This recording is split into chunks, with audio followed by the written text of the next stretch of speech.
Hello and welcome back to the couch. We saved you a seat. My name is Luke. And I'm Emily. Hi, welcome back. Tonight we are covering chapters 20 through 24 of this book, A Court of Silver Flames by Sarah J. Maas. Yes, and if this is the first time that you've joined us, just know we do this once or twice a week and we go over sections of this romantasy series, or we have so far in the past. Check out some of the other content. Shout out the kitchen couch. I don't know anything about this kind of stuff. I'm learning as we go and reacting and having so much fun. This is my first time. This one right here is the Smut Oracle, my guide, our guide, where she's going to let us know what's happening in these chapters in case you read this book, with the normal people back in the day, and discuss with me on how I might be wrong or I might have an interesting perspective. So stay tuned. If you like this content, please like, subscribe, and share. Do all the cool things. The Smut Oracle on Instagram, TikTok, YouTube, all sorts of stuff. But I'm going to let that one kick it off. So to give us that recap I just spoke about. Hit it. Awesome. These chapters I like to call the Dread Trove, baby bombs and stair gains. So these chapters kick off at Feyre and Rhys's Riverside estate for a full debrief on everything Azriel has uncovered about Briallyn. And surprise, it's worse. Because now we get a lore dump on the Dread Trove, 3 ancient objects made by the Cauldron that are basically cursed magical nightmare collectibles. The mask, the harp, the crown, low-key sentient, high-key terrifying, and Briallyn wants them for Koschei because apparently global domination needs accessories. Then Elaine volunteers to help search for them, which immediately triggers another Archeron sister cat fight.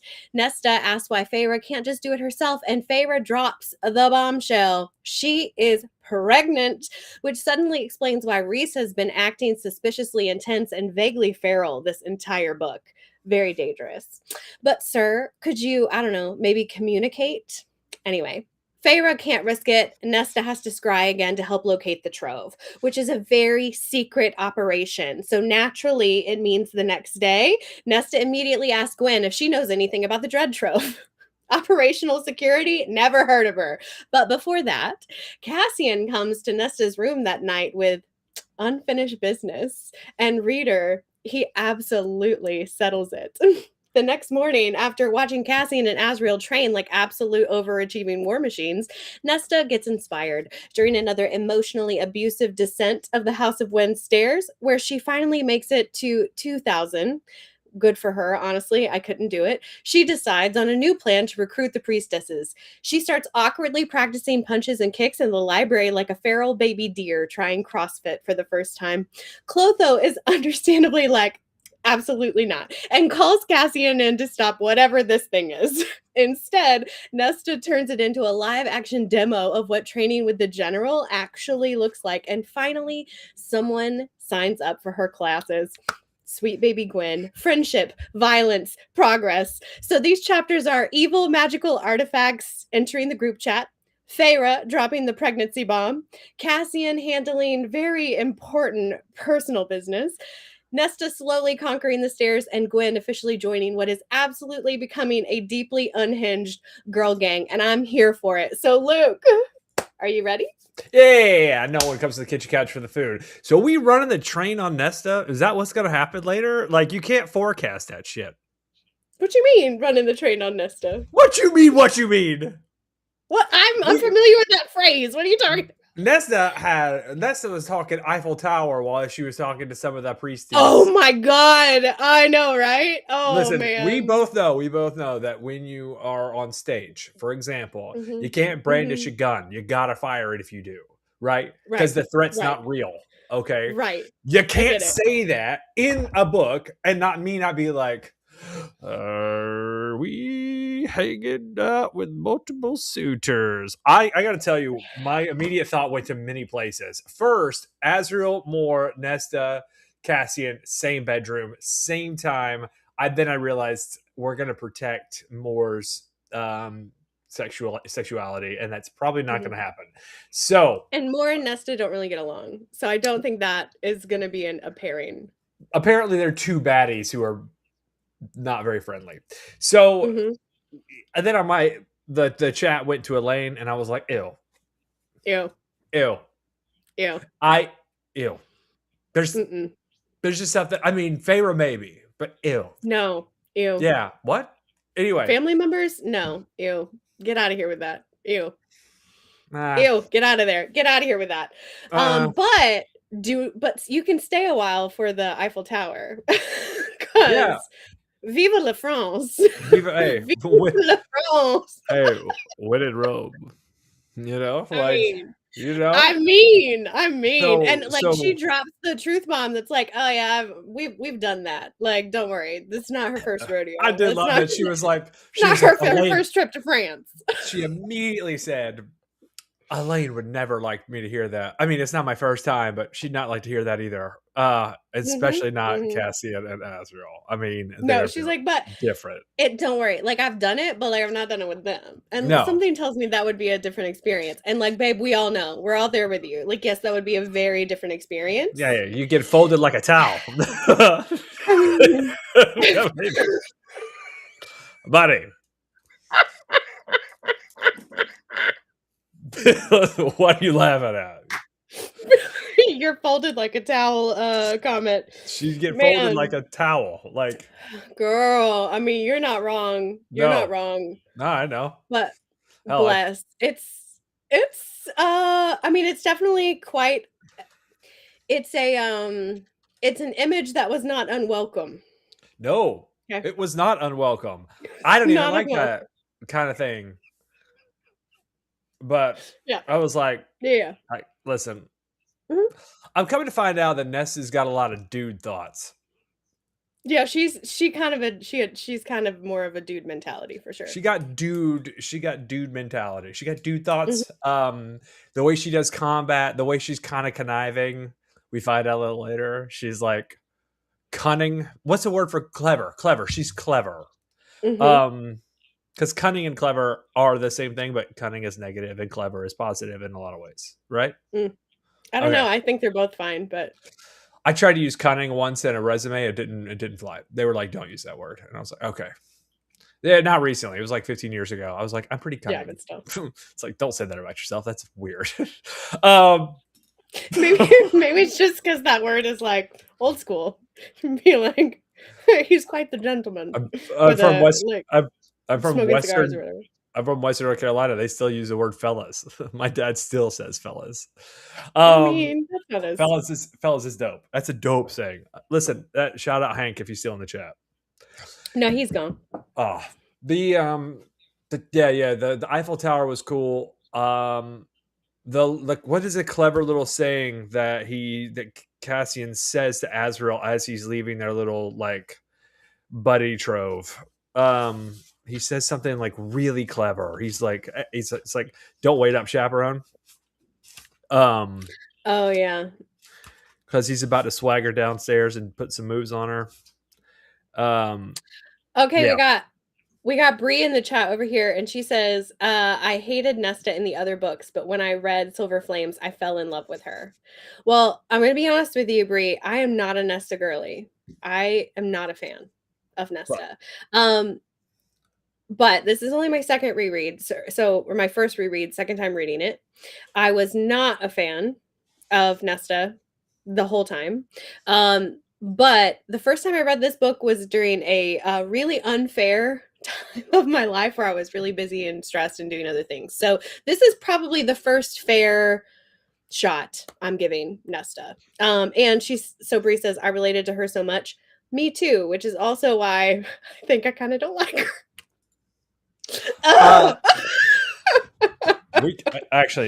Let's just quit what we're doing right now and talk about what you just said.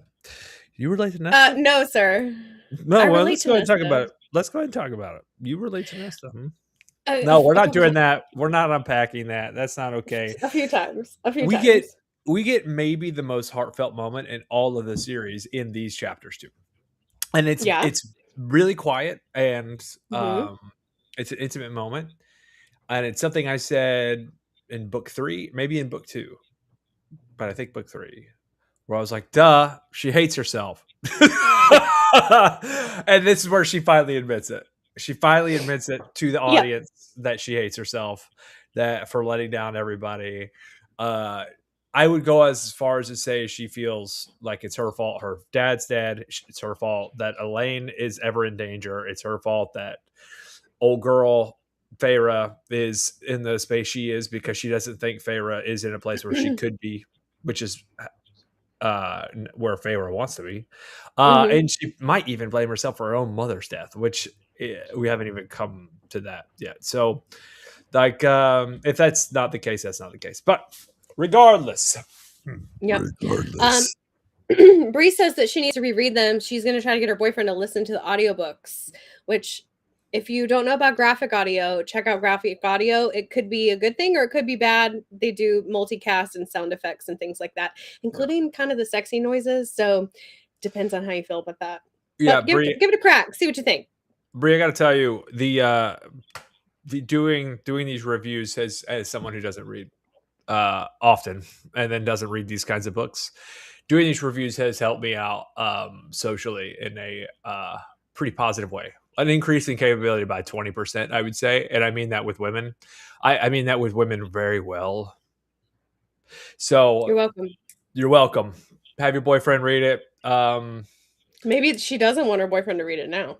Maybe she said that. Maybe I'm still single, so. Point of fact. There we go. Point of fact. Point of fact. But it has helped a whole lot. Because there's a level of empathy that it reinforces that I think is important. Right. Yeah. So going all the way back, I thought the pregnancy bomb wasn't really a bomb. I was like, okay. They've been foreshadowing this for a very, very long time. Yeah. They've been talking about babies for a while, so I can feel you on that. I identified a whole lot with the conversation, or with the silent conversation between Rhys and Nesta about, like, where Nesta's like, it's okay, dude. I'm not an adversary here. I thought that was beautiful. I thought that was super beautiful. That plus the moment where she talks about how she's afraid that she's the problem, and that she doesn't want anyone to know that she's made all these mistakes, embarrassment and all that kind of thing. I think it's really gorgeous. That's actually my favorite part of the whole series, probably, is that moment up to this point. Yeah. I feel like that's probably why a lot of people relate as well, is because it is so human and relatable. Oh, and you not don't think necessarily the shadow. It's like the shadow work, right? Like, it's not the stuff that you normally would just talk about out loud. Yes. It's just important. It's important stuff. It's stuff I think about quite a bit for myself. I've had a lot. I've thought a lot about, like, this exact phrase. Nobody cares. So whenever you feel embarrassed, remember nobody cares. Yeah, most of the time people aren't thinking about you, which is hard to remember sometimes. There's so many times where I have to tell myself that, like, nobody cares. That's why when they say, like, if you have an opportunity to be bold, because nobody cares.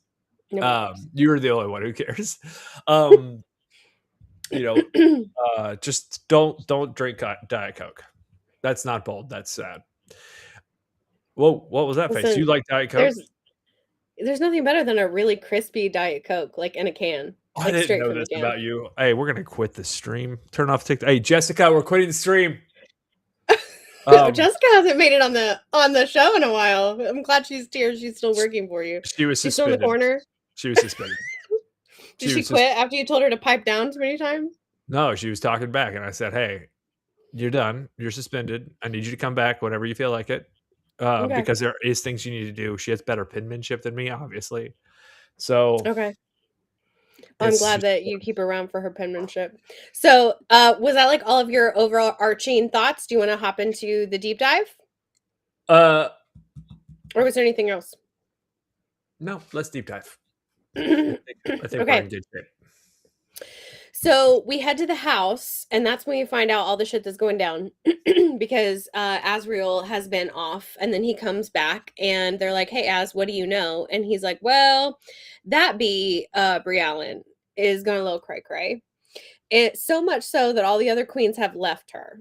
They've been like, ooh, this bitch crazy." Insanity. And left her to her own devices. So she's there, and Beron is like looking it up. He's like, excellent. This is the best thing ever. I love this slightly deranged, kind of crazy power trip of a woman. Let's hop on that. So he's trying his best to get in any sort of additional power that he can because he's gross. No one likes him. Beron is gross. He reminds me of middle management that can never make senior management. He keeps That's trying. exactly what he is. He is the middle management of the High Lords. Okay, like yeah, he keeps failing. Like it's bad. He's like every bad like shift manager that you have in a corporate restaurant. Like, yeah. Oh, that's actually perfect. I dislike. I hate Mark too. Mine was Adam. Oh, Adam was the worst, man. But man, he thought he was like the most important thing that ever happened. And I'm like, dude, you work at O'Charlie's. It's not that hard. Like life is not as much as what you're doing here. Anyway. Boy. Respect to hospitality workers. Like respect to middle management. No. Like no respect to middle management. He thinks they're more than middle management. Right. If you know what you're like, when I became middle management in the corporate world, I was just like, oh, this sucks. I'm not going to talk in a meeting ever. Like, I'm going to pipe down. I don't want to be a part of this at all. This community. You pipe down yourself. You've got That's impressive. It took me 2 weeks to like figure out, oh, this sucks. Like this is worse than like I'm just getting paid a lot more. This just sucks. This is horrible. It's not good. It's not good. So anyway, we find out like we finally figure out what they're after, right? Because this whole time we're like, this is a lot, but we're still not really sure what's going on. So we finally in this chapter have found it only took like almost 300 pages to get to. Hey, there are these 3 objects called the Dread Trove. And there's a mask, a death mask, a harp. So the death mask can like bring people back from the dead, like necromancy, all kinds of grossness. And then the second, the harp can open any door and possibly even between worlds. And then the third object is the crown, which basically you can, control people's thoughts and do all kinds of weird stuff with as well. So the 3 of them together are and then they like low-key mentioned there was a 4th object at some point, but nobody really knows what it is or if it's still around. So I love that SGM was like, I'm gonna keep my options open. Yeah.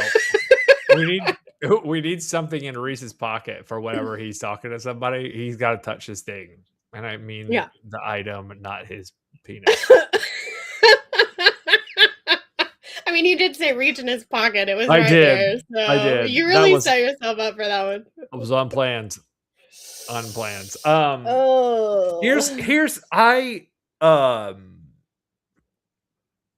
This is all plot. I hate this shit. You don't like all of the like details of all this? These 3 items are older than time, and it's like these items 3. You mean the invisibility cloak and the stone and the wand from Harry Potter that just conveniently came out? Just shut the fuck up. Oh my god. Nobody cares about these 3 items that could possibly do the thing that they could possibly. It's like, oh, but they could possibly, and maybe, and we're gonna stitch this together with fucking masking tape. I was just like, oh, okay. Buddy, if your strategic meetings are stitched together with this much masking tape, you got nothing. They had nothing, dude. Well, they don't really know what's going on. They're kind of looking for maybe magic items that they maybe can't find. It's like, buddy, there's a lot to assume here. You've assumed quite a bit. They could just be stupid people. I mean, I don't think that's the case because, I mean, why else? It's a book, we just right. got... Okay, sorry, I'm just now seeing some of these comments. So, Joe says, sounds like my love life. Masking tape in a dream. Joe, you're the man. Hey, keep fighting the good fight. That's awesome. That's awesome. You- No, you're right. It is a lot. It's like, what are we doing here? Not really sure. No And one's really sure. Amren's just talking shit. Like she's now useless, and so there's just oh god, there's just a lot that's Well, just yeah, it's because he says, what are you doing? Why can't you find it? She's like, hey, why? Well, we skipped. Elaine comes like busting through the door because they're like, how are we gonna find these items? And Lane's like, I'm finally going to be useful for the first time in 5 books. But immediately Nessa's like, no, you are, bitch, get back. She's like, no, you're not. Sit down. Last time you did this, I had to go rescue your ass. How about you just sit down? She's like, no, you're not. Last time you did this, you put yourself in danger. And Elaine's like, fuck you. You don't know, and you didn't even save me, bitch. That was pretty low. That was pretty bad, though. Dude, it was pretty bad. She's Elaine's like, yeah, I remember it, and I remember that you didn't save me. Feyre did. Elaine is now 2 for 2 in like bitch moves. She definitely has gotten cattier. Yeah, like, well, this is catty for sure, and I'm not saying Nessa doesn't deserve it. And Feyre goes as far as to say, like, no, we both deserve it. Actually, a little later, but the first one, she was just being selfish. She was like, I want to see my sister. Man, it's like, buddy, you don't, you don't, and you should know better. And somebody should have said, buddy, you don't want to see that chick right now. Like, let her be. She don't want to see herself. I mean, but this time she was like you were talking about, she springboarded into the room and just like, I am. And that's just like, no, you aren't, dude. Like last time you did anything like this, you almost got us all killed. But really more specifically you. And she's like, but yeah. I mean, you're not wrong about any of that. And then Nessa's finally like, why can't you do it, Feyre? And Feyre's like, because I have a parasite growing in my stomach. It's like, because spoiler alert, I'm pregnant. So that's exciting. Good for her. She's like, oh, and it's a boy, and we only know that because of what the bone carver showed her. So there's Tells us a little bit more about the bone carver's abilities, even though the bone carver, rest in peace. Moment of silence. All right, I gave you that one. No, yeah. I gave you that one. You did perfect. Hey, Hank, what's happening, dude? Bone carver was pretty cool. I gave you a shout out, Hank, earlier. You're the fucking man. Shout out. Good luck flying home. Rest in peace. I don't know, but rest in peace. That's what he said in the chat. Okay, I thought you. Okay, from over here, not reading the chat, not being able to see it, it looked like you were saying to Hank, R.I.P. R.I.P. So I'm glad. He said R.I.P. I don't know, but R.I.P. That's really I don't know, Bone Carver, but R.I.P. God, you know how much respect Hank has for people. He said R.I.P. for fictional characters. I love him. I love that Captain Hank. I love him. Funny, bless dude. him. What a clown. Anyway. I love that kid. Anyway, bless him. He said, I don't know who, but fucking recipe song. Yeah. So surprise, not surprise. She is pregnant, and then she walks out and she's like, well, I wanted to tell you first that it's a boy. And so it's like she can't even really enjoy the moment, because as soon as she says it's a boy, Rhys is like, thank God. And then he tells the guys, it's a boy. And then they're like, fuck yes! Yeah. I love it. Cassie wanted to talk about the Legion, and Cassie's like, hey, do you know? Am I gonna have a niece, or am I gonna have a nephew? Actually, he's like, I think that Cassian, of all of them, Cassian has like peak uncle energy. Like, hey, fly safe. Cassian is the best. Cassian probably was like, am I gonna be an aunt or uncle? Like, can you tell me? Am I gonna be an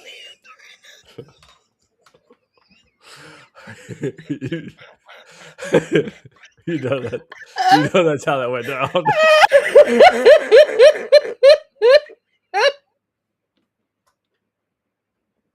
I'm sorry, but I agree. Like I've always said that I do kind of think that Cassian's like a little dumb, like a little bit. He's a brilliant strategist. He's the best general of the Illyrians that has ever happened. But like, man, I would not pick him. I would not pick him for my trivia team. Buddy, You know, like, Buddy's not going far on Jeopardy. no. He's as good as a celebrity Jeopardy player from SNL. I'm thinking. I mean, Cassian yeah, trying to answer over and over and over again. They'd be like, "Buddy, in the form of a question."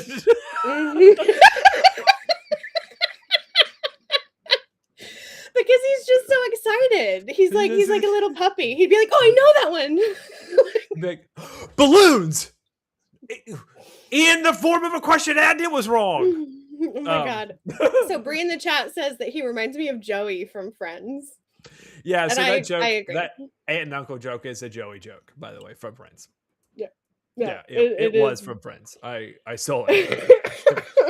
I was lifted. But it was perfect. It's perfect for the description of Cassian, in my opinion, because God bless him. He is Cauldron bless. He is kind of a dummy. I love that Cassian. Oh, excuse me. I love that Nesta accepts the explanation of, I wanted to tell you because you're my sister, and that's all that matters to me. Because Nesta would not have just plainly accepted that as an answer before recent chapters. Right. So, okay, Bree says, I can see him screaming, Cassian doesn't share food? Cassian doesn't share food! Oh my god. Cassian be like, yeah. Cassian walk in the door and be, how you doing? I mean, I feel like he has done that to Nesta. He definitely does that in like 10 pages. But like in the first book, like that was, I feel like that is the absolute first impression of Cassian to Nesta. He was like, hey, how you doing? How you doing? The Cassian's funny, man. He's a real treat. I think that is not my cat. The smuticle. The smorticle. So close, my friend. so close. The hell are you talking about? Sorry, there's comments happening over here. What else you got? Let them run the show for a second. That's what it is so far. The smuticle, the smorticle, the smut oracle. There we are. So I want to smush the words. You're doing a great job. Hey, smush hard. Hey, when you're gonna smush hard. I mean, also Ghost just joined, but like Ghost too, like a ghost face. Because that, I mean, you are on the right channel for that. Just not. Hey, what about that creep? Right. Maybe that creep Casper. Casper was a creep. Hey, don't talk about Devin like that. He was like one of the first loves in my life. Are you talking about Casper, like the boy creep? Of Casper? Casper, the friendly ghost? The boy? Yeah. The real boy? Yeah, he was like one of my first crushes. I'm a real boy. Yeah. Oh, I feel like it's a song. Like... You got me on Pinocchio. Sorry. Wow. Wow. That shit's so funny. I love. He's like I'm not wearing women's underwear. Yeah. Literally. Sorry. The people in the chat right now are revolting. They're like, careful, buddy. Everyone loves 90s Casper. Okay, everyone. No, Casper he was the sucks. Sexual awakening for a lot of people. I'm just saying. Natalie Portman was me. Good for you. Yeah. Good for you. Oh man, you're such a dweeb. I'm a dweeb. I know. Shut up. First off, I'm a nerd. I identify as a nerd. Sorry, my bad. Oh god, I have a dork also. Okay, so back to 22. We were at basically Nesta and then blah blah blah. Now they're talking about like, oh, do you think she can do it? Do you think she can find all the things? They're talking blah blah blah, and Cassie's just like you said, am I going to be an aunt or an uncle? Because what's happening here? Yeah, right. So let's see. What did I highlight here? Why does that matter? We're getting to the point now where Cassian and Nesta are having conflicting thoughts about what happened the night before. Well, I highlighted this just because I want to throw it back in. They're asking, like, did the Bat Boys want kids? Like, Azriel, do you want a kid? Cassian, do you want a kid? Blah, blah, blah. And it says, Azriel, talking about more. Those longing glances toward her had become few and far between, as if he'd given up. After 500 years, he'd somehow given up, and Cassian couldn't think of why. Well, So, what do you well, think about that? the immediate assumption is Elaine, obviously. Uh, it could be that he They knows. they did spend a lot of time in the garden together.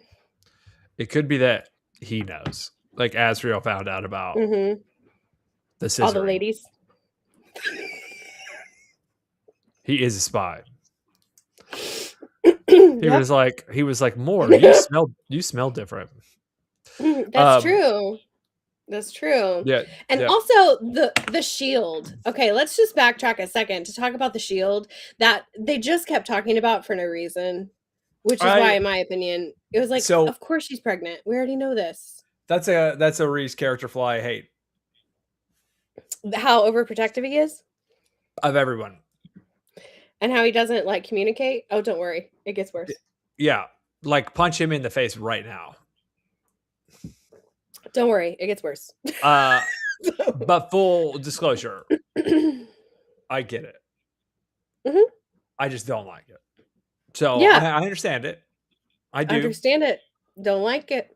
I empathize. Don't Mhm. like it. I get that. I do. Yeah. So, you know what I think is cute though? Nesta goes back to bed and there's a book laying there and she's like, "Really, House? The Nope. dance of battle? That's later. Is it not? Is it not now? No, A that's book later. propped thick on the thick down comforter?" Yeah, that's later because that's after Cassian trains her in the library, and the house delivers one of Cassian's books, and then she reads it all night. Yeah. Okay. I just glazed over the first one. When it said All there good. was a book waiting for her, I thought it was that one. So no, Yeah, you're yeah, right. yeah. You right. As much as it pains me to say the words, you are right, Luke. It's all good. It's all good. It happens. So she's like sitting there reading her book, and Cassian comes in. He's like, "Whoa." She's like, "What?" And he's like, "Oh, I've just never seen you with your hair down." Now, I do think this is pretty classic, right? Now, explain to me the guy version of this because I feel like, at least for girls, it is a thing. When you see like a girl who always has her hair up and then all of a sudden her hair is like down and she fixed it a little bit, whatever. And then it's kind of like those like Mia Thermopolis moments where it's like, "Oh, wow, you're really pretty. Like you were pretty No, before, but like your hair down is pretty. Like it's beautiful because you look yeah, like a girl." I'm thinking it's icing on the cake in this situation. Mm-hmm. It's you're wearing a nightgown in your bed, and your hair's down, And your hair's down. and Yep. your hair's down. Um, and I came in here with purpose, With purpose. with purpose. For me, it's a direct result of like a high pony. Oh yeah. Yeah, it's like, I see you all the time in a high pony, and then you put your hair. It's like, Mm-hmm. are we? What are we doing here? Mm-hmm. Yep. That's what it is for I me. So I definitely, don't know if it's relative to what he's thinking or doing. yeah, I definitely had somebody who was like, "Oh my gosh, I don't think I've ever seen your hair down before." And I was like, "Oh, I'm sorry, you've just never seen me on a day I wash my hair." My hair's down the day I wash it. Okay, then it's up. So see this? It's because I didn't wash it today. I think that's pretty much the key for all women. So That's there's the key to the there's a lot that should be talked about in this section, and none of it has to do with the him going down on her. yeah. I mean, it was hot. It reminds me of situations I've been in. So like for me, it was just like okay. Are anyone surprised? Anyone? I wish Liz were here. I didn't say all the situations I've been in. Yeah, I said situations. I So, hear you. But the continual asking for permission. I know. It was kind of Enthusiastic awesome. consent is so sexy. Oh, I Enthusiastic love consent enthusiastic consent. is so sexy. Mhm. There's a moment where there's 2 or 3 moments where the teasing gets so bad and he keeps it from her. Mhm. I love that. Mhm. And We love a good edging for sure. it's not transactional to the last one, Mhm. I think, which is which Although he does come in like he starts off really strong for me because she's trying to sass him already, and she's like, "What, are you here for more?" And he literally just says, "I'm here to settle a debt between us." Yeah.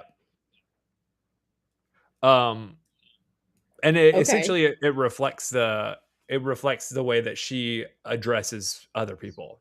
Like she addresses people with zero fear, and that's him addressing her with like, I don't think you understand. You're gonna enjoy this. Right. This is a Nesta ride. Mhm. That's how Mhm. this is gonna go down. Mhm. Mhm. And I'm Like, gonna again, I'm I've not really been a fan of Cassian, but then when he walked in and he says, "I'm here to settle a debt between us," I was like, yeah, "Okay, daddy. yeah, Okay. right. That's Um yes, sir." her her arcing over the edge of the bed, cool visual, not very realistic, but cool visual. Yes, sir. Sorry. What it Comments are comments were just like, "Yes, sir." oh yeah. Yeah. Yes, General. Mhm. I would Um stand at attention for that. yeah, So, so did he. mhm. Um But yeah, thank you. good job. Um she tries to sass him some. He kind of just like he's like, hey, this is how this is gonna go down. Mhm. And there's a little bit of communication that, oh, this isn't gonna happen again. And of course we're like, Mhm. I love it because she's like, "Oh," basically, she, like, is still like, "Oh, is that what your friend said? Like, you got with your friends and they made you feel bad, so, like, this is," and he says, "My friends have nothing to do with this, with what I want from you." I'm yeah, like, "Oh, communicate! Thank you! This is what we've been waiting for this whole time." yeah. But they Uh, basically agree, they do the thing that's like, "This is just sex, nothing else." Like, obviously, your emotions are already in it, y'all. Like, you basically almost died for each other in 2 books ago, like, a book and a half ago. So, what I love about it why are is we pretending? but no, I mean, I think it's a cool character moment compared to Feyre, who Mhm. can't, who can do the just sex thing, but not like this. I don't think she could ever do it with Reese, though, because like, she was having feelings and then she hid behind it. Like, she was chicken shit Right. about it in book Correct. 2, to the Well, point where she was like, "I just want a distraction." Like, yeah. I just want a distraction, sure. mhm, But this is like different, and I like reading the perspective of a different character who mhm, actually could handle mhm. who could be like, oh yeah, well, tomorrow Yep. doesn't matter right now. Let's get this taken care of, and then if we hook up tomorrow, great. If we don't, Right, shit. But we can still, right. it seems Stays oddly more but mature if you and take my word for it. number 1, her number 1 thing was she was like, "This stays out of training." Like, "What about training? Like, I don't wanna mess with that." Like, she's at this point, she's got goals, right? Which Yeah, took her long enough. So, and her first thing was like, "Don't mess with my good thing that I have going. While this is nice, don't mess with well, that." and I think the way that Cassian did the training allowed her to not only ask her that question, but reassured by his answer. Mhm. Because the way that he Yeah. trains her is different. I mean, there's a level of masking that happens there that's Mhm. appropriate and professional, and we find out later. Right. Is Ooh, God. yeah. Ooh, God. I just had a thought, but that's not okay. Oh. It's about it's about other So people that he trains. oh, what you mean? Oh, oh, what you mean? What do you mean? What do you mean? Well, No, I was gonna let you just go off with it, but now I'm like, what do you mean? no, we're gonna Now I feel skip. like you're So gonna skip. Okay. yeah, we're gonna skip to the we're gonna get to it at the end. The Okay. the cool, like I said, the going down on her stuff, like there's pretty cool visualization of her nightgown coming down below her breasts and Mhm. then coming up to her waist. Mhm. Super sexy. I really Mhm. appreciate that. Um, I always wondered, to be frank with you, and I only asked one partner in my life. I'm like, why do you take all your clothes off if you don't need to? And they were like, are you going to keep a shirt on? And I was like, I only take my shirt off because one, it's a little more comfortable slightly, and two, because you take it off. I am not the one who takes my shirt off at the time. Mm. So the nightgown around the midsection is a super. It's awesome. He, like you said, he does a lot of the teasing, which I really super appreciate. Mm-hmm. And I like how she writes it too, because that's how I Mm-hmm. imagine it going down in my head. To be frank with you, so Mm-hmm. that kind of teasing. Mm-hmm. I don't think it's nearly as successful because Cassian's the man. He is the man. He's the But you know man. what he also does? He does a good job of kind of like talking a little bit too. Exactly. So you gotta like talk her through it just a little bit, guys. Just If there's any a little bit. stalkers listening, men lurking on the page, you need to say words and make sounds. Yeah. So yeah, it's an epidemic out there. Quiet men having sex, or Mm-hmm. men having sex quietly. Mm-hmm. It's like, buddy, you can. Listen, here's the thing. It's so If I'm funny. just gonna throw this out here, I'm just gonna throw this out here. If women wanted quiet, then there would not be so many viral TikToks about asking your guy to say your name while he's doing push-ups. Okay. There wouldn't be, I'm just Never saying, in there's my so fucking many. life have I done that. We're on That's a so different weird. we're on a different side of TikTok. So No. one of the viral trends right now is like ask your man to like send you a voice note of him saying your name while he's doing push-ups. You're welcome. So that's one thing. The other is right now there's a campaign for the American Heart Association they started to say like let's raise $10,000. They've raised over like $175,000 right now by having guys squash watermelons with their thighs. And again, it's not to see if they can do it. It's because the noises they make while most of them fail at doing it. Unfortunately, it is not, I think, helping women's heart health. It has definitely made my heart race a few times watching the videos. Yeah, it's just, I was literally watching one last night and giggling. And Mr. Smut Oracle was like, "What are you doing?" I said, "These videos are so obscene, and I watch every single one that comes across my feed." is it the same as like the guy who he's like in the woods chopping with an axe or whatever, Yes. Oh, and God, I love that guy. and he's not like, you're literally just listening to him breathe. It's basically Mhm. ASMR. It has nothing to do Yeah. with what he's doing. He's a Yeah. handsome guy. He looks like he's strapping. Let's not Don't get get me weird about wrong, it. he's really cute. Like he's a good looking But guy. For it's sure. really just And that. It's doesn't hurt. really the like. Yeah. Yeah, it's kind of like that. Yeah. Yeah. Because then, listen, after most of them can't actually bust the watermelon, so they end up like cracking it and then they rip it apart with their hands. But then every single freaking time they take the watermelon and then they go and they like eat some of it. It's obscene, Lucas. It's obscene.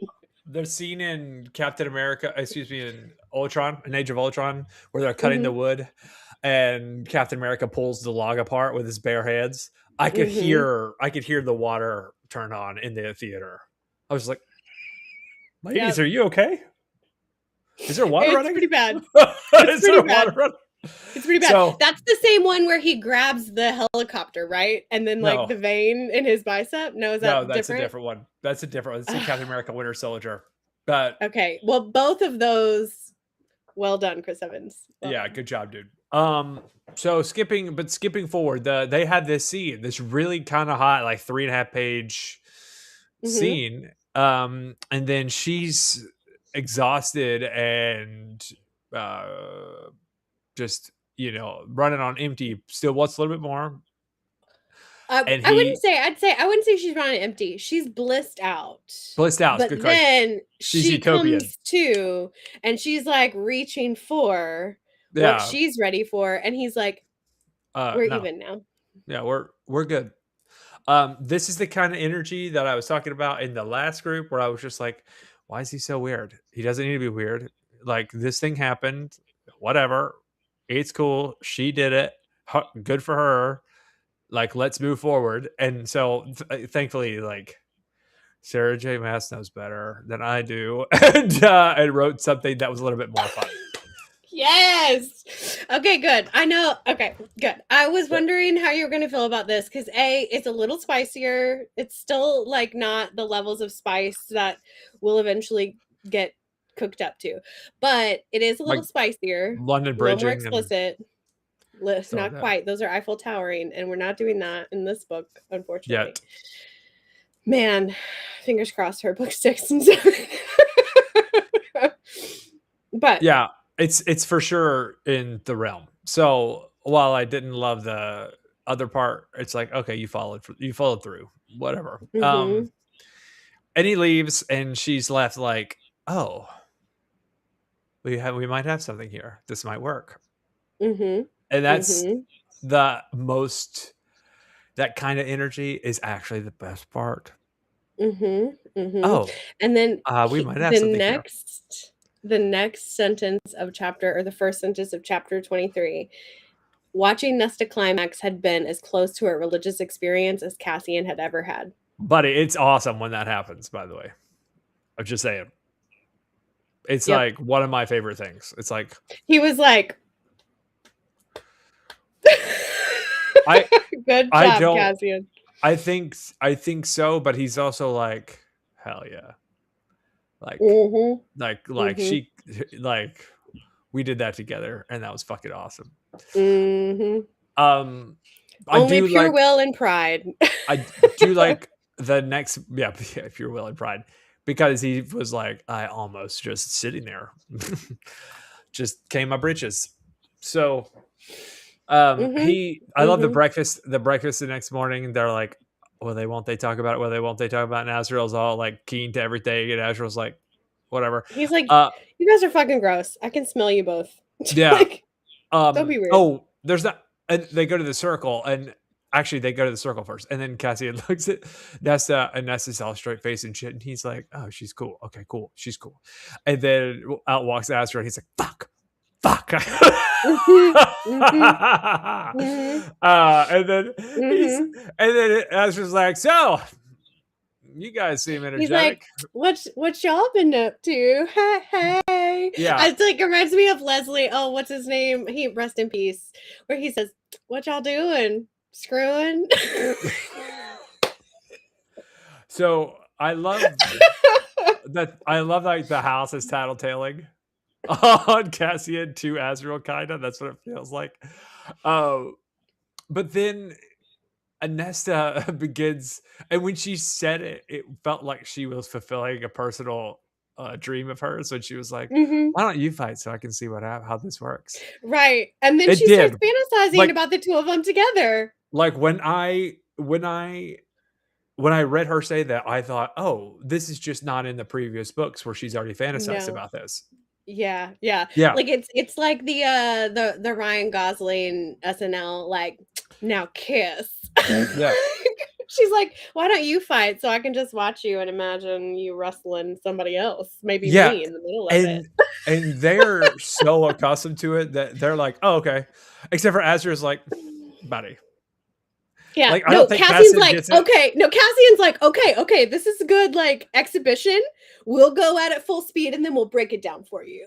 And Azriel's like, she doesn't give two shits, honey. Buddy, what are you doing, buddy? I do like that Azriel's like, I train at night, dude. And he's like, I wonder why. And we still don't know why, even if that's true or not. I mean, he probably does, because he's cut. He's looking good. He's swift too. He's swift, and where Cassian's brute force, he's swift and angular and bullshit like that. I like how they describe their fighting style. I like how they describe Azriel is a little more strategic, just a slightly more strategic than Cassian in terms of how he does combat, and he's more competitive and ruthless. He might not be as strategic, but he's competitive and ruthless. Which you don't get a lot of Azriel, unfortunately. So it's kind of nice to have these character moments. I know. I'm just really hoping the next book is like Azriel's book, because at this point, I feel like so teased by all the Azriel stuff. Like, I didn't really give a crap about him on the first read. I'm going to be honest. I was too far gone for Rysand. I was too much like, okay, but where's all the Rysand in this book? Like, where'd he go? I need more of that. Where'd you go? So I miss you so. But Cassian's really stepped up so far in this book, much more than I anticipated. And also Azriel, 10 out of 10. I'm going to need to know more about that. Yeah, Rysand's like a jacked emo kid, and Cassian is like that blue collar dude who doesn't know common courtesy, but he's got a heart of gold. Not common Yeah. knowledge, but he's got a heart of gold. Mhm. And he's really smart, but like in specific things. The they do come to the very end, and he's like, "All right, next one who lets a blow wins." And Azriel's like, "Nah, dog, someone is going in the dirt." I was just like, "Buddy, Nesta is so wet right now." Can That's I just exactly say, what I thought. yeah. To the point of like specifically what she's thinking about, because she's like thinking about all of this the next, like later when she's hanging out in the library with Gwen. It's literally the next And page. Yeah, it's next page. yeah, it's like the next page. So she's talking, and so she literally has the thought and puts the thought in our own minds about who's where in that Eiffel Tower.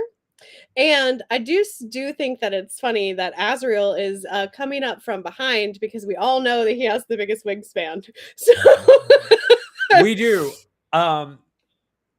What I think is interesting is, in my mind, and me and SJ Maas on the same page on a lot of sex stuff. So real far, tight. So far, real tight. In my mind, in that scenario, Cassian is the more respected or the more liked position. the more liked position?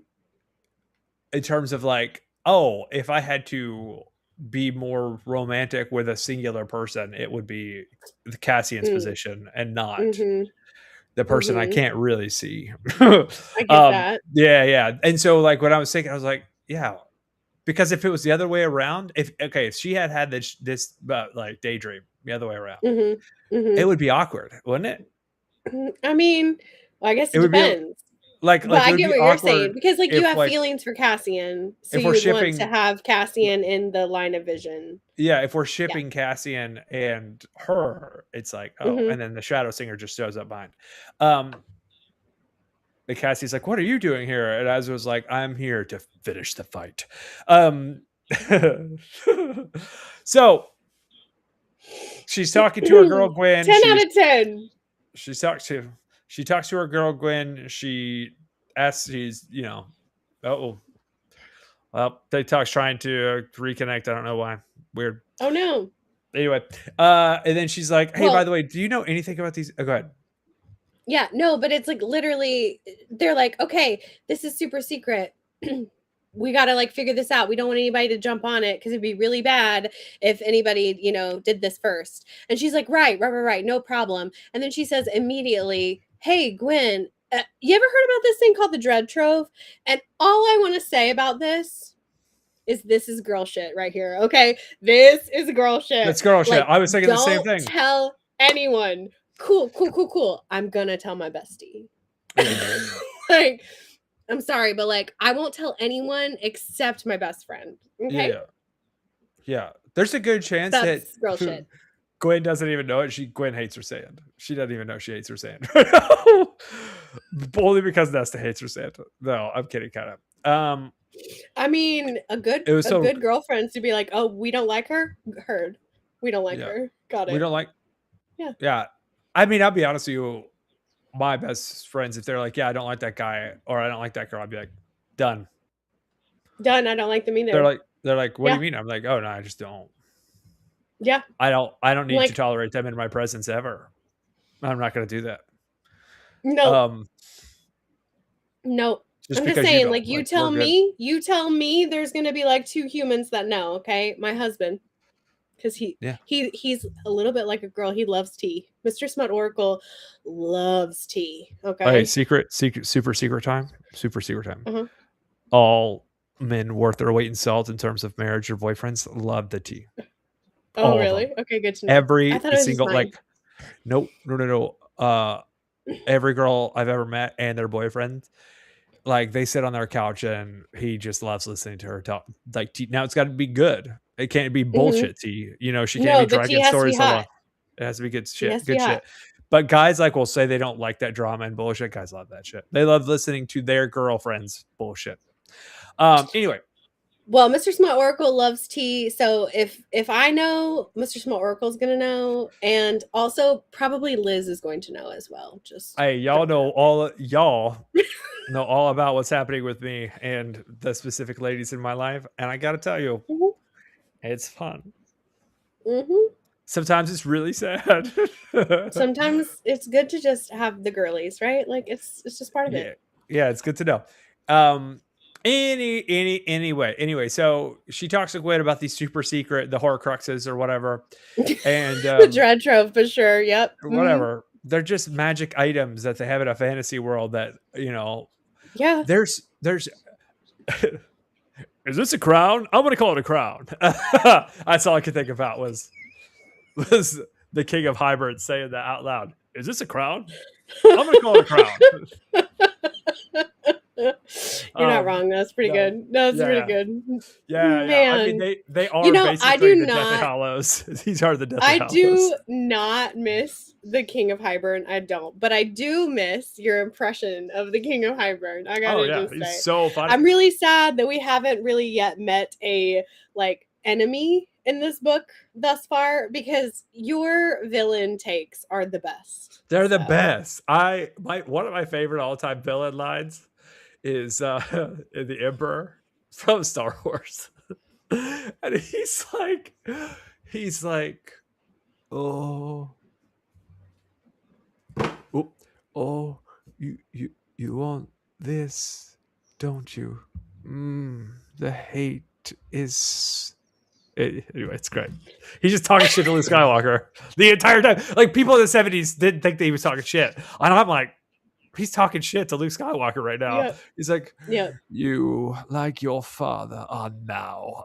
He's just talking shit. It's great. Yeah. And so when Darth I Vader says in Rogue One, he's like, don't choke on your aspirations, and people freaked out. I was like, what do you mean? The Emperor talks shit the entire time.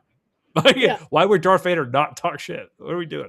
Anyway, I love how much you love the villains, just so you know. Like but it's just always my favorite because you are they're like they're great. not a villain. Just No, FYI, in real life, like you are not a villain. You are one of the good ones. Occasionally, do I roll my eyes at you? Yes, of course I do. But you are I you're one of the good said ones. I said such a villainous thing the other day. I was like, what are you talking about? And they're like, what do you mean? And I said, it's about a job. And I was like, hold on one second. I was like, they're not paying enough. So unless the employee benefits are them teaching me fucking actual magic, I don't care.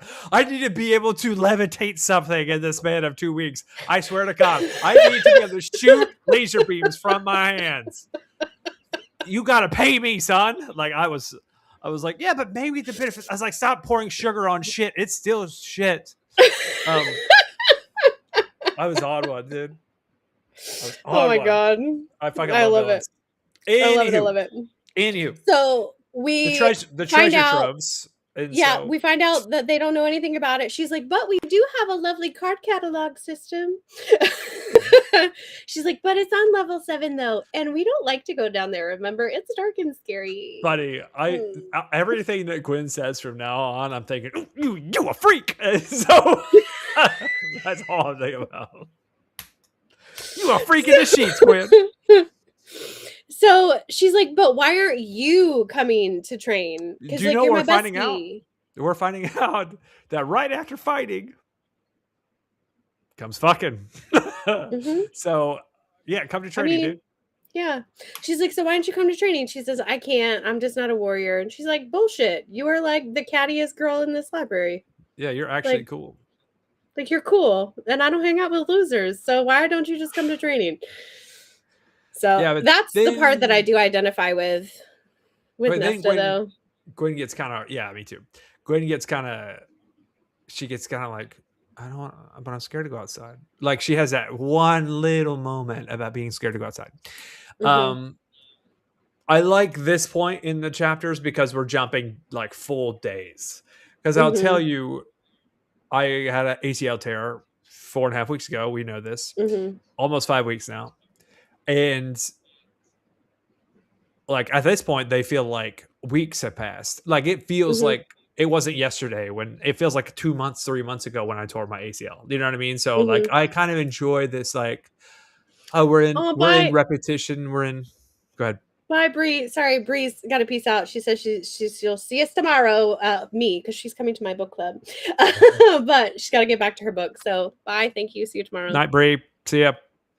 So yeah. I mean, it's really cute. It's really cute. It is pretty I cute. forgot what's after this point, but yeah, so yeah. So she goes, and then this is 5 days later. So we time Okay. jump.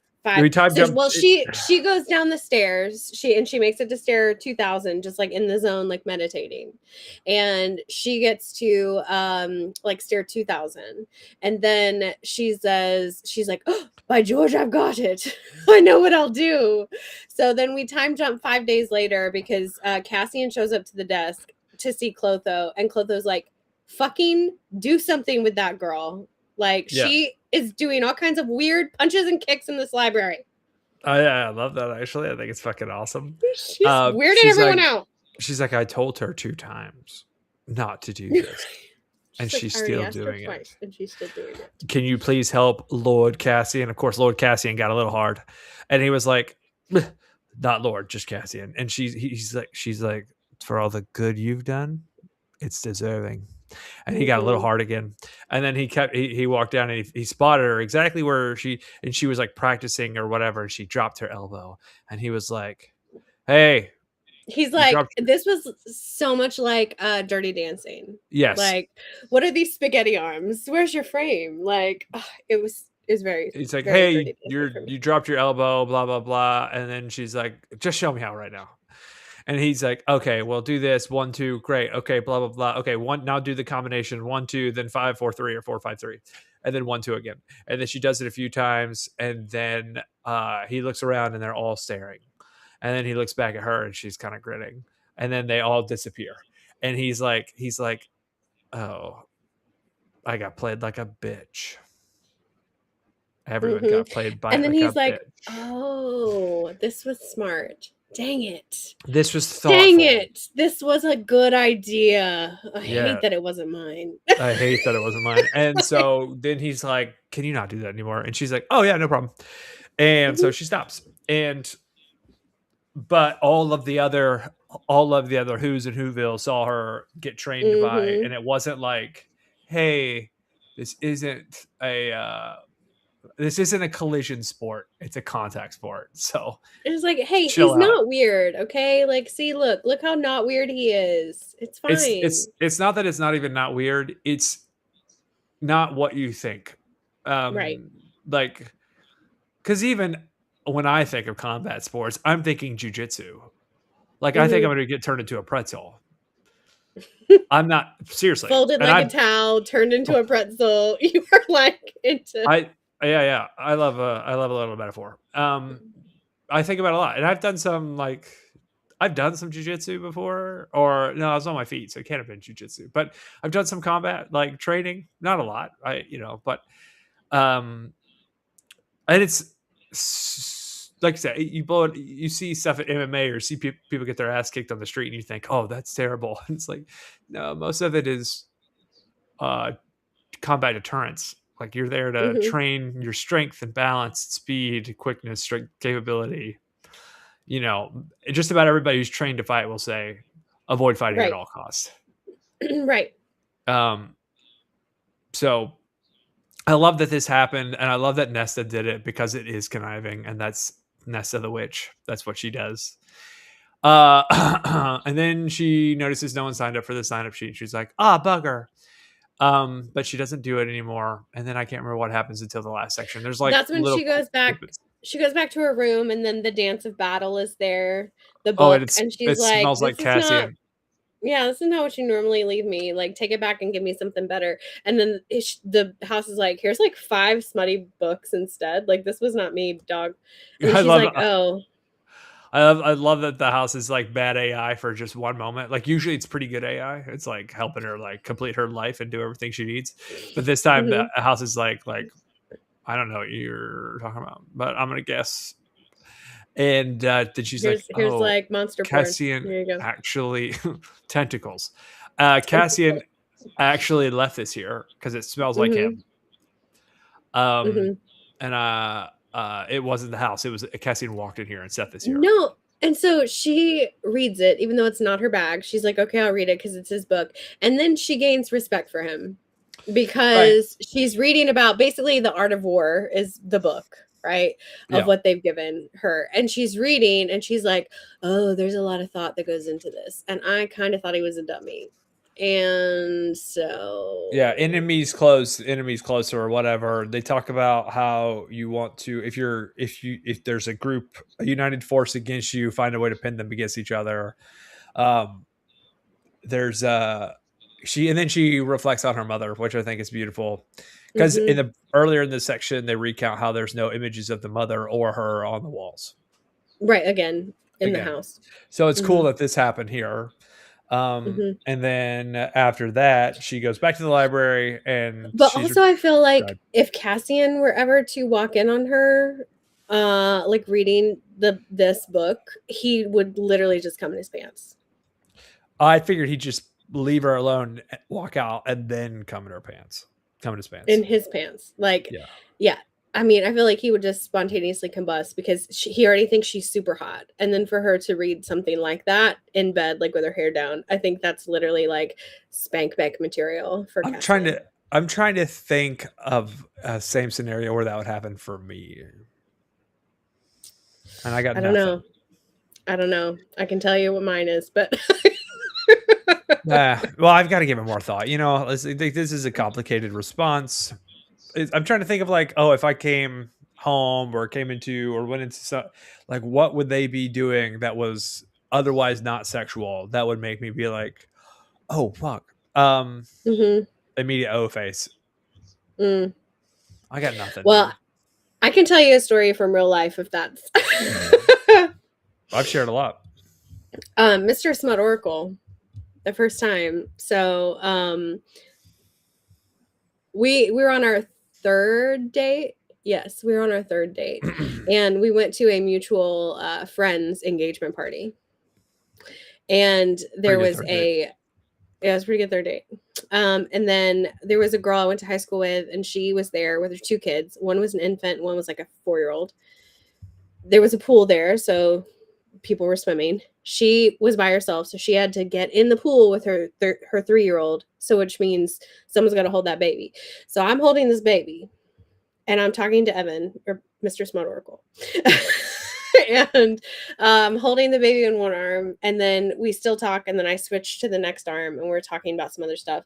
And then after a while, I switch back to the other arm, and he goes, hand me the child. I was like, what? And he goes, your arms are tired. You've switched arms 3 times. So hand me the child. So then he takes that baby from me, and he sits down like on a lawn chair and like lays that baby on his chest. And I was like, oh my God, I'm going to let that man put a baby in me one day. And I knew it like that. That's pretty dope. So for me, that's what it was. Okay. That gives me a little bit more perspective on what you're talking about. Because I'm trying to think of like, I'm trying to think of something subtle like that would just turn me all the way up. Yeah. So that same day, listen, it was overload because that happened. And then that same day we were staying at a friend's house. I was staying at a friend's house watching her dogs while she was out of town. He came over. No, he came over. No, it's okay. Because he took me home from It's been years. It's fine. No, I mean, it's been a decade, 11 years. He took me home from the engagement party, and we're standing there talking, and he notices that her gate latch is jiggly. Is like not working right. So he goes, keep talking, babe. I'm listening to you, but I'll be right back. And then he goes to his car where he has a toolbox, I guess, and comes back with a tool and fixes the gate lock that was wiggly without being asked. He just noticed it was messed up. And then he fixed it. And then I watched this happen after I watched him like hold a baby earlier. And I literally was like, get in the house right now. I'm going to do you right this minute.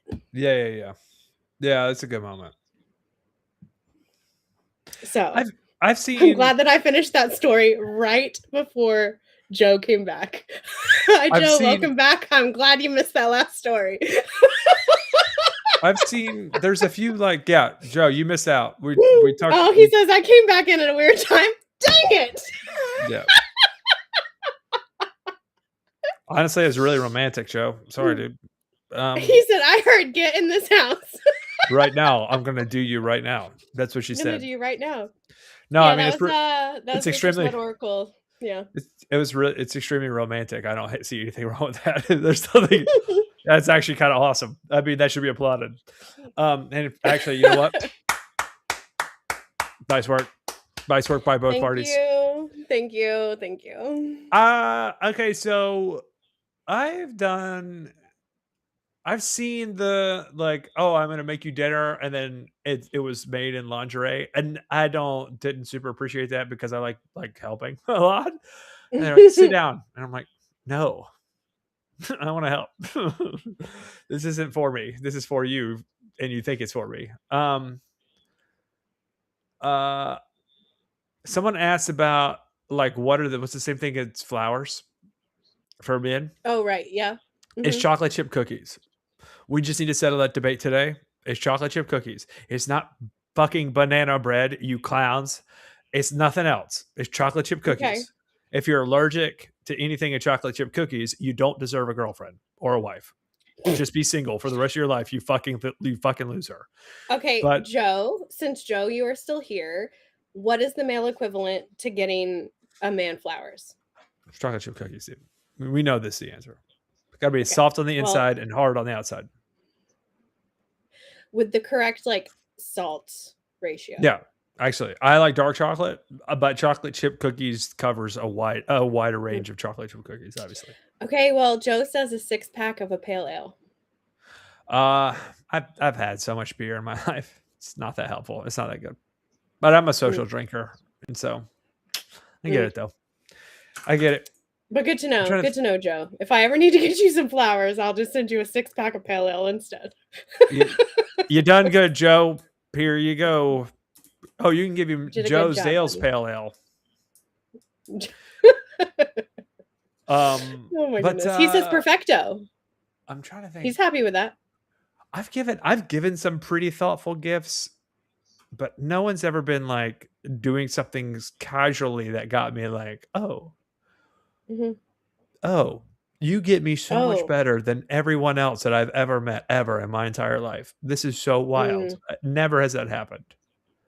That has happened for me a lot. Mostly with other women though. Like that's more normally like a friend clique kind of thing. That's fair. I don't know. Like I said, I love the friends to lovers thing. I really am trying to think of something like right now where it was like a thoughtful thing like that, like her reading that book because not only because she wants to read it, but because he gave it to her. And she's reading it with the intent of learning and being a part of the world. It is kind of sexy. I mean, it's not for me, but yeah. God, I feel so. It's like when you marry someone who's bilingual, but you can't speak their native language. And so then while you're dating them, you go and learn their native language without telling them.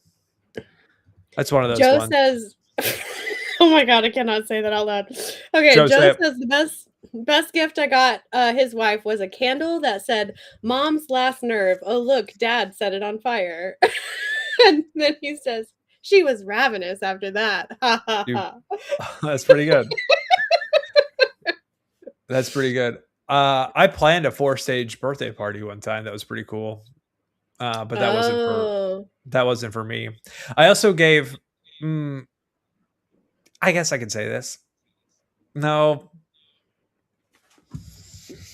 I mean, I'll talk around it. I just shared Mr. Smut Oracle and I's like first experience, so I'd never thought I would have that on the internet. But there we go. It's really romantic. I think actually, it's got a very like classic beauty to it. I learned how to make special butter. Yes. And then gave that person special butter. And when you make the special butter, it makes like a lot of brownies. Not just Yeah. a tray, but a lot of trays of brownies. Right. And then, so I made the tray of brownies, Mm-hmm. and then I knew the person well enough in their hobby, because it's essentially in a container. So Mm-hmm. when you make the butter, you have a container, and so you cut out a quarter of it to make the tray of Mm-hmm. brownies. So there's 3 more left, and then I said, "Oh, by the way, here's a box of brownie mix." So that we can just make regular brownies when the munchies kick in and have those. And so Okay. I won't say we, but while everyone was at an elevated position a long time ago, by the way, over a decade ago. Mm-hmm. Sure. Yeah. No, it really was. Um, while we were at an elevated position, we made we like had fun making regular brownies in her kitchen, and chowing down on regular brownies while there was a tray of Mm. special brownies in the refrigerator, Joe not to says mix them at up. least a week ago. Joe, At least a week ago. I've been off this sauce for a long time, brother. I just have ADHD and remember that shit. Um, but yeah, I think like that's like, it's like, oh, by the way, I remember because I think it was a Christmas gift, and I left a lot of it outside, and I was like, here you go. She's like, is this a tray of brownies? And she pulled the tinfoil up. She made like the O face immediately, and she was like, is this what I think it is? And I was like, yeah. Oh, hold on one second. And I went and brought her another box. She's like, do you want me to make you regular brown? I said, oh no, hold on one second. And I went back and got the butter, and I said, here you go. And she's like, what? That's the sound she made. Oh. And I was like, yeah, so there's enough in here to make 3 more trays, 3 more racks. Oh my gosh. You're I mean, good for you, man. I bet she enjoyed that a lot. She got me a PlayStation 4 and a TV. So like a big TV. It's in the other room actually. That does not seem financially comparable. For whom? What do you mean? What do you mean? A PlayStation 4 and a TV versus like one thing of special butter? She may have gotten that shit on sale. You don't get that shit on sale how I got it. Plus it takes hours to make. It takes a long time. Okay. For whom? Sorry, Joe's really enjoying you tonight. Yeah. This is a long time ago. Like actually a decade. It was before Trump was elected the first time. It was pre. It was a long time ago. It was 2016, I think. Christmas 2016. Mm-hmm. So it's been a decade. Good job. Yeah. Yeah. I mean, like I said, the thoughtful gift giving or stumbling upon your partner doing something where you're just like, oh fuck, that's so hot. I just can't. I mean, when Kim and I dated, she used to sing around me, and she's unbelievably talented. Mm-hmm. It breaks my heart that she smoked when we dated, because I was like, buddy, you're actually talented. Like, you don't need voice lessons, you fucking clown. Stop smoking. But that wasn't really for me. That was for her. Yeah. I'm trying to think. I'm sure if one of the many ladies in my life in the past that were in here right now, they'd be like, oh, Luke, do you remember that time I did X? And I'd be like, no, I don't. That's why I said I didn't mention it. Bless it. Bless it. I think that's enough of the couch. I think that's concluded with couch talk. So, the end of that was basically Gwen signs up. Yeah. So what happens was she runs down to the library and she's about to just like be done with it. And Clotho's like points a twisted, crooked finger and is like, look at your sign up sheet, you weirdo. Like, and Gwen's there. They don't have phone numbers. They don't have phones, but they do have porcelain. It's just wild to me. So like, it has a little rip-off thing that's got like Nesta's like magic texting, like Reese used to do to Feyre, send text messages. It's true, like the mental one. What are you reading right now? You gotta share. You don't get to do this. We have an audience of 10, maybe. It's Joe. Joe's asking for no. Okay, so Joe's asking for, he says, hence why the Smut Oracle and I need multiple duets at karaoke. She's awesome and will carry me because I work with Joe at our day job, and we have to do a corporate thing, and there's karaoke, and so he's really interested in getting together for a duet at some point. I have a new karaoke song. You do? I gotta learn it, but it's Sign of the Times. Oh, Harry Styles. Yeah. Is it because of Project Hail Mary? Yeah. Is it because of Project Hail Mary? Now that's finally over. That project took forever. That was 8 months, 40 some odd videos. This last one, it's getting. I mean, we're probably coming up on 3,000 views. Oh wow! And since 3 p.m. today. Since 3 p.m. What's cool too is I set it to Premiere so I can watch it with people, which is a little redundant because I edited it and watched it the first time. But Joe says that your karaoke song should be Indian Outlaw by Travis Tritt. I'm an Indian outlaw, half Cherokee and Choctaw. My baby, she's a Chickasaw. Wow, she's a one of a kind. There you go. That's not bad. There you go. I've not heard that song in 2 decades. Right. I've not heard that song in a long time. Did you know that Travis Tritt joined the Eagles? No, that's fucking weird though. Yeah, because RIP. But but yeah, Travis Tritt has joined the Eagles as like the front guy now. Crazy. They just did the in-laws just went to the concert. Do you want to know where to read next? I'm right there. Okay, so we are now in part 2, Blade. Can you do it? Blade. Thank you. So that's chapters 25. You will begin at chapter 25, and you will stop at the end of 29. 29. I flipped right to that page, dude. What? I flipped right to that page. So excellent. So it's going to be 326. So you're going to stop at chapter 30 and read through 29. If there's any new girl fans in here. 29? 29. Also, like, you are a little Schmidt. Like, you're kind of Schmitty. I'm a little Schmitty. And Schmitty's like my favorite one on the show. So I would never date 2 girls at the same time, though. Like, ever. Good for you. That's disgusting. Because that was like the one part that was like really fucked up. Yeah. Other than that, I love Schmidt. There's a high level of really gross insecurity for guys who think they can date more than one girl at the same time, and they're not shitty dudes. Mm-hmm. Like when it's like, buddy, you're not a shitty dude. Don't do shitty things. What are you doing? It's very insecure. I hate that. Sorry. Joe just says, I'm a boy dad. Call me when you get to chapter 6, 7. 6, 7. I'm not going to do it. 6, 7. I'm not going to do it. Actually, this book is so thick. There is a chapter 67. So it's not that thick. I mean, it's pretty thick. She girthy. It's not that girthy. I've seen girthier. I mean, can I fit my hand around? Okay, there's girthier. There's girthier. There's definitely girthier. Plus, I've got massive hands. Like that fell in his hunk. Oh my god, the spicy water is really kicking over at Joe's house. Joe's having a good time. Yeah. We respect it. Joe's having a great time tonight. Bring your friends. I love it.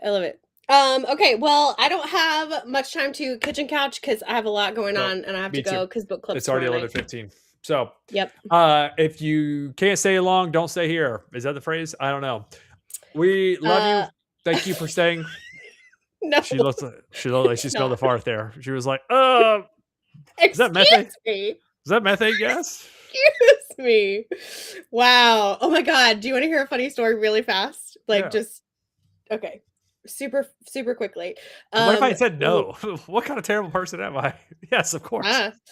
Okay, so yesterday. You're just Leslie Putnam. That's a Leslie Putnam. Oh, I got a racing helmet. Okay. All right, hit me with it. My bad. Okay, so yesterday, Mr. Smut Oracle was out of town. So I had the kid by myself. There he is. Look, he's got one too. There you go. I he was out of town. I had the kid. Oh, I got two. Heyo. I had the kid, and then what happened was we had to I picked her up from school. We had to go take something back to Staples for a return.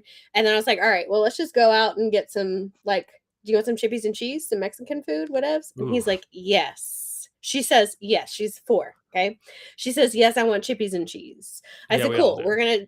We're gonna take these shoes back for dad, and then we're gonna go eat some chippies and cheese. And she says, no, mommy, I am so hungry. Let's eat chippies and cheese, then take the shoes. I was like, cool, girl, you got it. Because really, she's 4 going on 14. Okay. So we go to the Papa's and Beer and get her some chippies and cheese, go to take the shoes back. As we're going into Staples, she's like, is this the place where balloons are? And I was like, oh, fuck. Yeah, Yes, you can't do what you did. it is.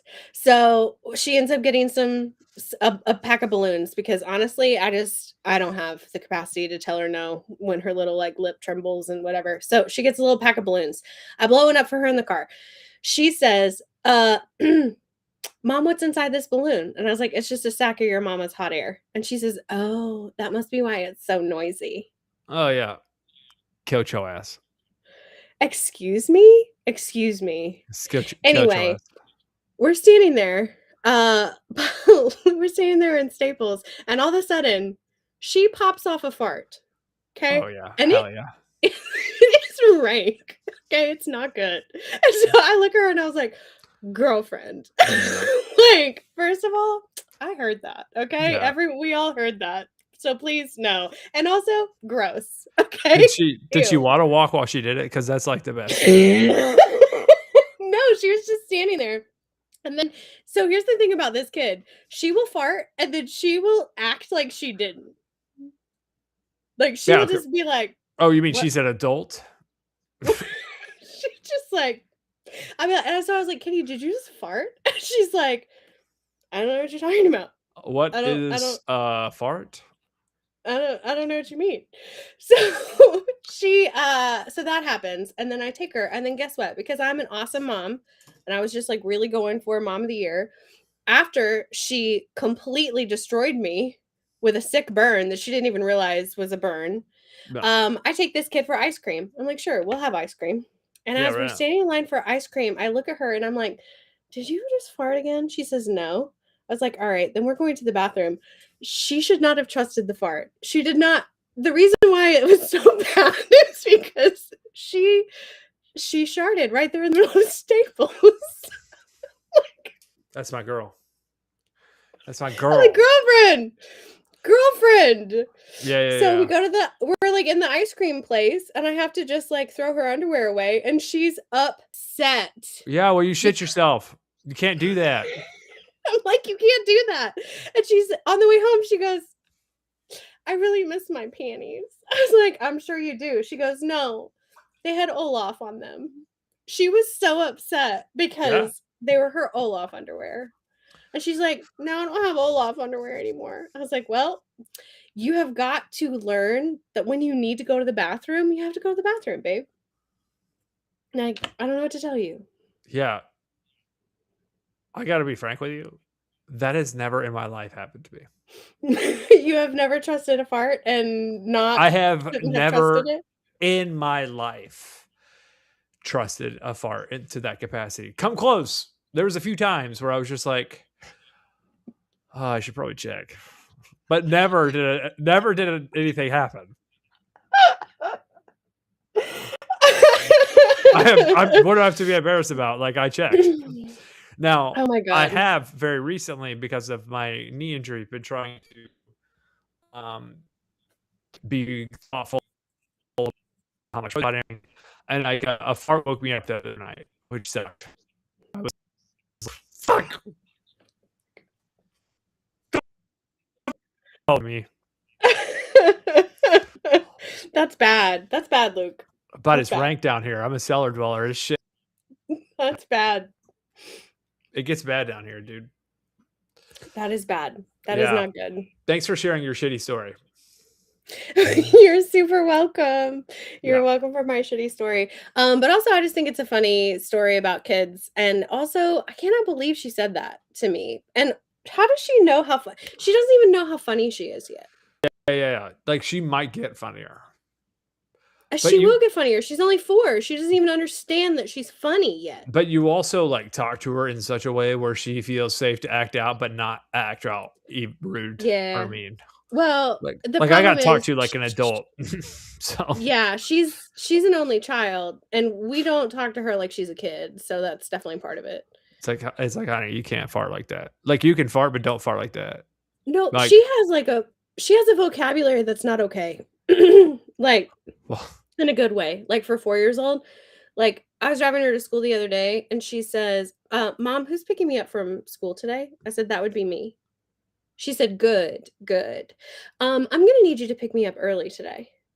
I said, oh, why is that? Do you have some sort of appointment that I'm unaware of? And she says, no, I just think I'll be done by then. I said, okay, cool. Well, I have to work. So mommy's going to pick you up at regular time. And she goes, how unfortunate. mm-hmm. She's 4. She's 4. Like, pray for me. Nah, you're right. You need to send her like Chinese, like be a man camp like they do in Mulan. Like have her At like 4 get her years ass. old. Yeah, you must be quick as a coursing river, or go live in the Yeah, cove. man. Go live in the Yeah. cove like my mom grew up in Andrews, North Carolina. Boy, my mom's stories are horrible. She's like, I had to wake up and feed the chickens. You think this is hard? Shout out Jenny. I Shout love out Jenny. She never said it like that, but she did say it.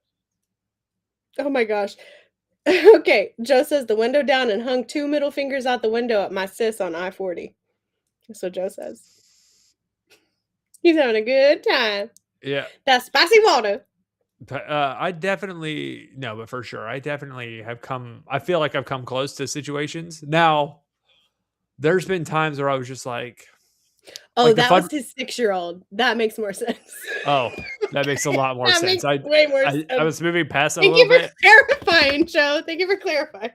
I was moving past it a little bit, and I'm glad. One time the men's bathroom was broken at the Fuddruckers on Charlotte Street in Asheville before it shut down. Rest in peace, obviously.